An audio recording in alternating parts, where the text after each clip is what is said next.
Casualty പാടില്ല കേട്ടോ posting. വന്നുടങ്ങിയ പേഷ്യൻ്റെ അടുത്ത് ഹിസ്റ്ററി കളക്ഷനും ടൈം പ്ലാനിങ്ങും ഒക്കെ എഴുതി അതും സെറ്റാക്കി ഇരുന്നാൽ നേത്താട്ടോ ഇഞ്ചക്ഷൻ റൂമിൽ നിന്നൊരു ക്ലാസ് ഉണ്ടെന്ന് പറഞ്ഞ് ഫാക്കൽറ്റി വിളിക്കുന്നത്. അവിടെ ചെന്നപ്പോഴോ എല്ലാവരും ഉണ്ടായിരുന്നു. 2 മണിക്കൂറത്തെ ക്ലാസ് ഒറ്റ നിപ്പം നിന്ന് അറ്റൻഡ് ചെയ്തോണ്ടായിരിക്കും കാല് പൊന്നായിട്ടോ തിരിച്ച് വാർഡിലോട്ട് വന്നത്. ആടി വന്നപ്പോൾ ഒടുക്കത്തെ ട്രേസിറ്റി നടക്കുമായിരുന്നു വൈവ് അറ്റൻഡ് ചെയ്യാൻ വേണ്ടി. പിന്നെ അങ്ങോട്ട് ഒടുക്കത്തെ പഠിത്തം അങ്ങ് സ്റ്റാർട്ട് ചെയ്ത് അങ്ങോട്ട് പഠിപ്പിച്ച് ഇങ്ങോട്ട് പഠിപ്പിച്ച് അങ്ങനെ എങ്ങനെയോ വൈവ് എന്തായാലും സെറ്റായിട്ട് അറ്റൻഡ് ചെയ്തു. ഇനി ഒന്ന് BP നോക്കാനുള്ള പരിശ്രമത്തിലായിരുന്നു. നോക്കി ലാസ്റ്റ് പാറിന്റെ കൈ അനക്കാൻ പറ്റാത്ത രീതിയിലോട്ടാക്കി അവരുടെ വായിരിക്കുന്ന കേട്ടപ്പോ കേട്ടോ ഞാൻ സ്റ്റോപ്പ് ചെയ്തത്. അങ്ങനെ പോസ്റ്റിംഗ് കഴിഞ്ഞ് ഞങ്ങൾ വാർഡിൽ നിന്ന് ഇറങ്ങാൻ എത്തുക. ഇത് ഞങ്ങളുടെ ഒരു ഫ്രണ്ട് ആട്ടോ. അക്കയുടെ പേര് വന്നിട്ട് പച്ചയാക്കാന്നാട്ടോ, അതുകൊണ്ട് ഞങ്ങൾ ഗ്രീൻ ആക്കാന്നാട്ടോ വിളിക്കുന്ന.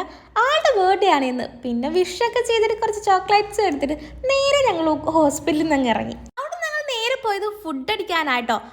ഇത് ഞങ്ങളുടെ കോളേജ് സ്റ്റുഡൻസിന് സ്ഥിരമായിട്ടുള്ളൊരു സ്പോട്ടാണ്. അവിടെ നിന്ന് ചിക്കൻ റൈസ് ഒക്കെ കഴിച്ചിരുന്നപ്പോഴേക്കും ക്ലാസ്സിലുള്ള എല്ലാവരും വന്നിട്ടുണ്ടായിരുന്നു. അമ്മീനെ വീഡിയോയിൽ കാണിക്കില്ലെന്ന് പറഞ്ഞുകൊണ്ട് അവനെ കാണിച്ചിട്ട് ഇന്നത്തെ വീഡിയോ ഞങ്ങൾ സ്റ്റോപ്പ് ചെയ്യാം. അപ്പം അത്രയുള്ള ഓക്കെ ബൈ.